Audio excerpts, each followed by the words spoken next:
Hello student, welcome to my YouTube channel. पिछली next class में हमने एक्टोपिक प्रेगनेंसी के बारे में पढ़ा था और अच्छे से समझा था।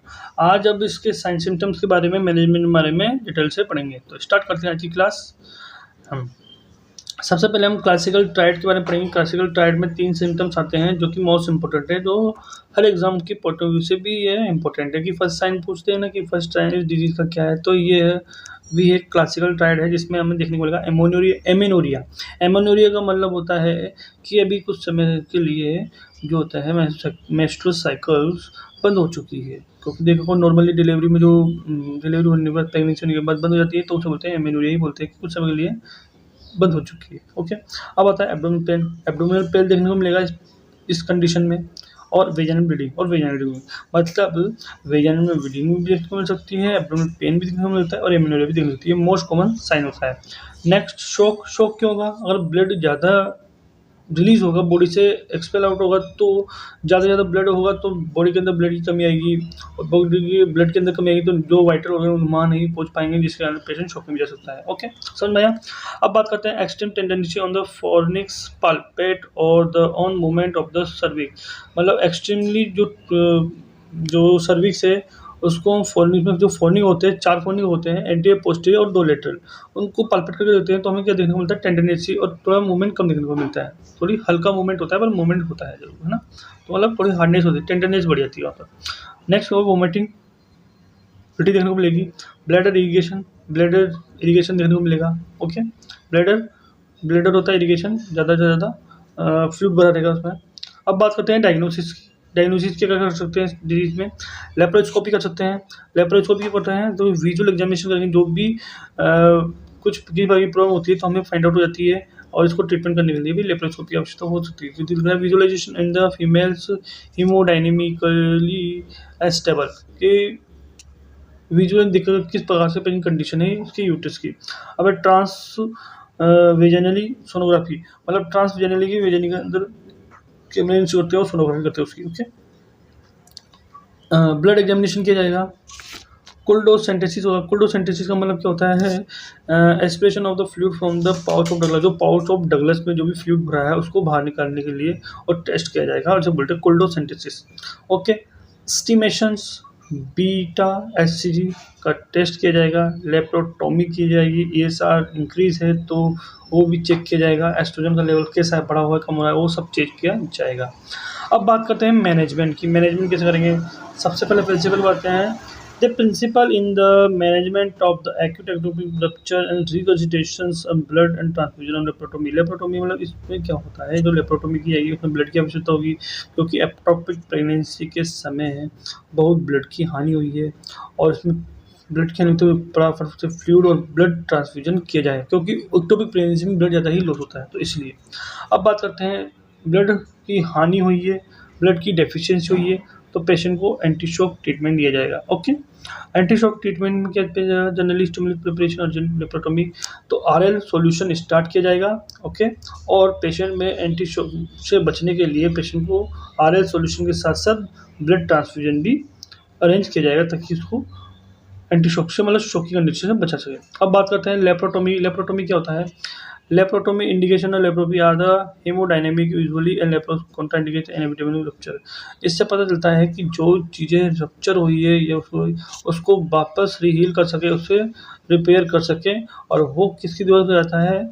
लेप्रोटोमी के द्वारा। लेप्रोटोमी एक ऐसा प्रोसेस है जिसमें बॉडी को पूर्ण रूप से कट नहीं किया जाता, बस कुछ होल किए जाते हैं, 3 होल किए जाते हैं, जिससे ही इस लेप्रोटोमी प्रोसीजर को अप्लाई किया जाता है, प्रोसेस को कंप्लीट किया जाता है। अब बात करते हैं स्टेप कैसे होता है। Abdominal is open by the infra umbilically longitudinally incision.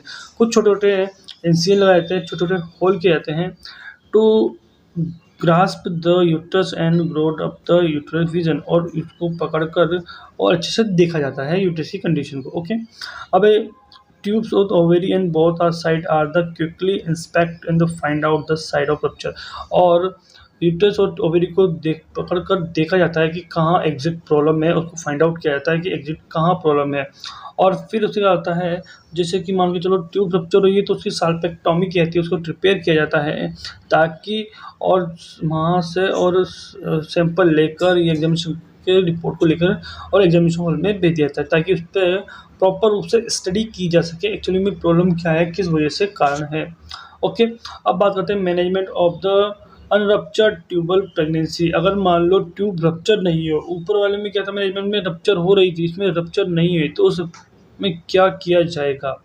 Expectant management में क्या है इंडिकेशन, जैसे कि मान के चलो initially serum SCG level less than 1000 international unit per litre and subsequently level are the falling. एकदम से हो जाता है तो उस कंडीशन में भी ये किया जाएगा, जैसे कि इसमें बता रखा है, अगर एससीजी का लेवल 1000 इंटरनेशनल पर लीटर से कम हो जाता है तो उस कंडीशन में भी रप्चर नहीं होगी, लेकिन pregnancy consistent. Gestational sac size less the 4 centimetre. अगर गेस्टेशनल सेक है उसकी साइज 4 सेंटीमीटर से कम है तो उस कंडीशन में जैसे कि फेटल हार्ट रेट बीट जो होता है कम हो सकती है, और no evidence and bleeding and rupture TVS, हमें कोई ब्लीडिंग देखने को नहीं मिलेगी, लेकिन एक्टोपिक प्रेगनेंसी है इस पेशेंट पे।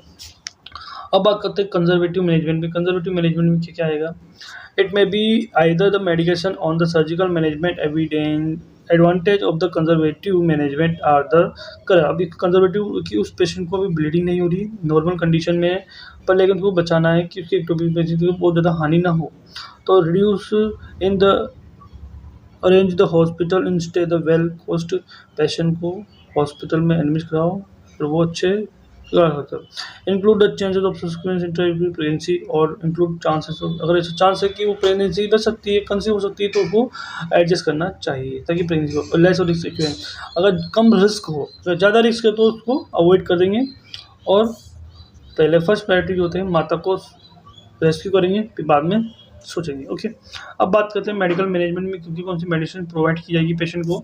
सबसे पहले है मेथोट्रेक्सेट, जो कि ब्लड सीवियर ब्लीडिंग हो रही है तो उसको रोकने के लिए है। पोटेशियम क्लोराइड, जो बॉडी के अंदर ब्लड के पोटेशियम बाहर निकल रहा है उसको बचाना है।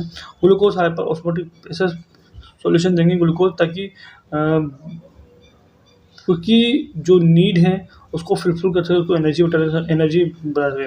मेपेप्रिस्टोल, जो कि जो भी यूट्रस में ऐसी हार्मफुल सब्सटेंस है जो कि है उसको बाहर निकालने में मेपेप्रिस्टोल काम आता है। ये क्या होता है, कॉन्ट्रासेप्टिव, या एमटीपी किट में भी ये यूज होता है। और एसिनोमाइसिन ये एंटीबायोटिक है, जो कि वासोप्रेसिन जो कि कॉन्ट्रैक्शन क्रिएट करता है, जो कि ये सारी मेडिसिन मेडिकल मैनेजमेंट के लिए बहुत इंपॉर्टेंट है। तो कि ये क्या होता है, एक्टोपिक प्रेगनेंसी में ये बाद में जो भी होती है, जो भी प्रोडक्ट फ्रेगमेंटेड होता है उसको बाहर निकालने में हेल्पफुल होता है, और इन्फेक्शन होता है तो उसमें, और पेशेंट को एनर्जी देने में हेल्पफुल होता है। ओके, अब बात करते हैं सर्जिकल मैनेजमेंट। दो चीज़ें हैं, एक तो लेप्रोस्कोपी है, ये कैमरे के द्वारा किया जाता है, इसमें विजुलाइज किया जाता है, पूरे यूट्रस का एग्जामिनेशन किया जाता है। और एक होता है लेप्रोटोमी। लेप्रोटोमी का मतलब होता है कि पेशेंट को बॉडी में जो भी, जैसे कि मान लो फेलोपियन ट्यूब है, फेलोपियन ट्यूब में कोई कट हो रहा है तो कट करके उसको वापस रीहील जोड़ना या एनास्टोमोसिस करना ही वापस को पहले जैसी कंडीशन में लाना ही लेप्रोटोमी कहलाता है।